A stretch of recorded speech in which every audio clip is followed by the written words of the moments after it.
Now, is it just my imagination, or is there not a single low-carb elite athlete out there today? I can't answer it. People always say, you've got the trolls on the forum going, well, you're wrong, durianrider. There's plenty of low-carb Olympic athletes out there. I'm low-carb, but I'm really fit. And you just have to laugh at it and go, okay, fair enough. Can you please tell me, what's your athletic successes, what's your name, send us your results. And I get over 1,500 contacts a day via the internet, over 1,500. And I'll always look for the one that says race results and low-carb athlete. In the last 4 years of being very active on the internet, I haven't found one low-carb athlete ever. And one time someone said, but Jonas Colting is...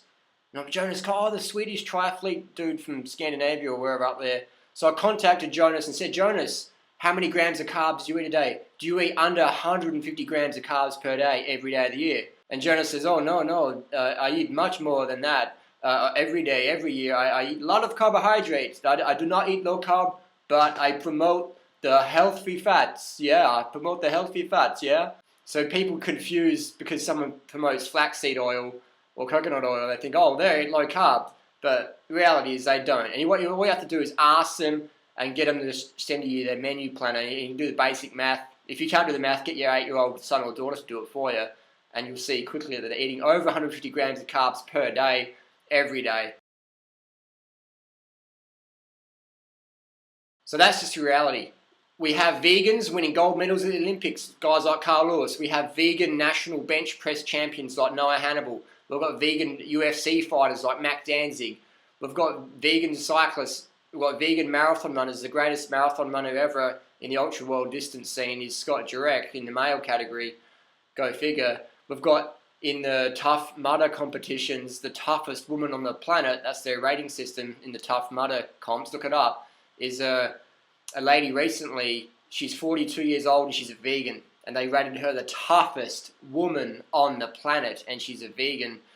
So there's not a single low-carb person out there, because you physically cannot compete if you don't have enough glycogen in the tank. And you will not restore your glycogen sufficiently for activity of a high performance. If you want to be high performance, you need to eat enough carbohydrates so you have full glycogen. That is why we have zero, zip, zilch, nada, dada, finiti, kaput, minyada, finada, low-carb athletes on the planet. Nothing. Never will be, never has been, never was. There's just a few people on trolling. Oh, you're serious, durianrider, you're all wrong. Just got a few trolls like that out there. But no, there's in reality, look at it. And look at it. So in the vegan world, we've got athletes from A to Z. Olympic gold medalists to state finalists to world-class age groupers like Ruth Heinrich, who's won more triathlons than anybody on the planet. And she's been a vegan for like 20, 30 years or something like that. High carb is where it's at. You know what I mean?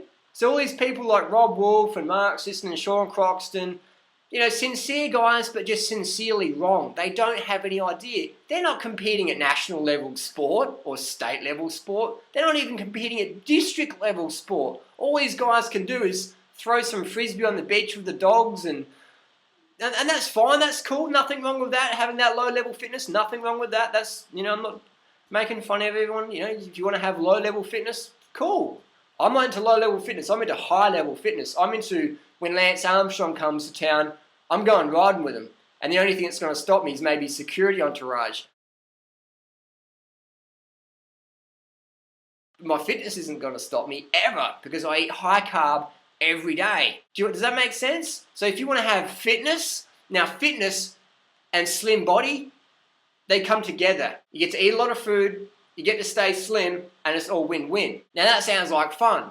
You get to eat all the food you want, every meal, every day of the year, for the rest of your life, and never have to worry about becoming a fatso ever again in your life. Never. You don't have to worry about increasing your chance of heart disease or cancer or osteoporosis, like the clinical studies have done that show these high-fat, low-carb, high-protein, animal-based diets do.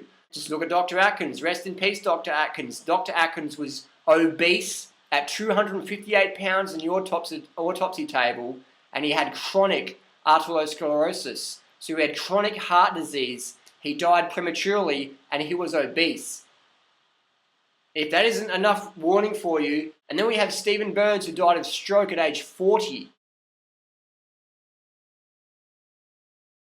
Stephen Burns, rest in peace. He was another high-fat, low-carb, anti-vegan promoter. And it's unfortunate these people have to learn the hard way. So saturated fat and cholesterol isn't healthy. And anyone telling you that, always follow the money.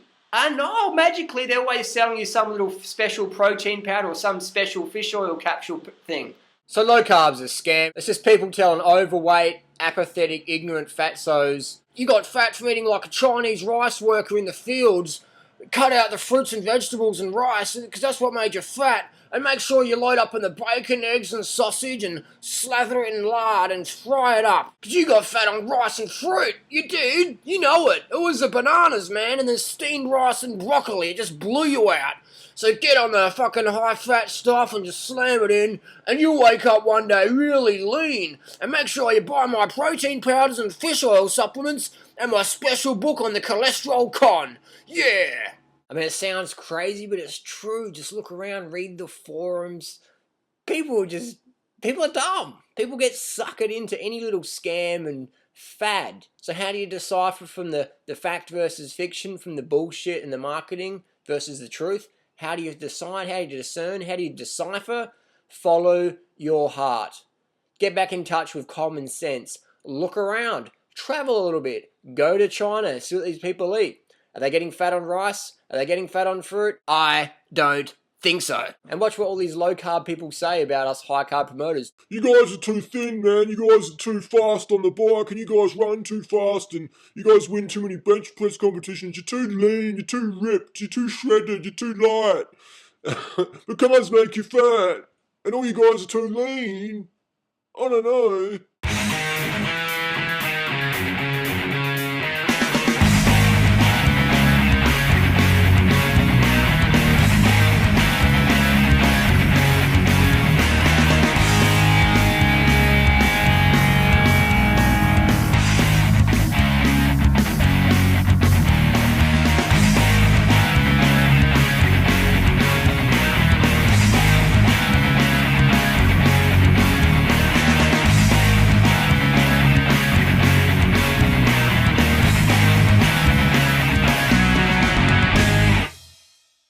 Come at me, bro. Come at me.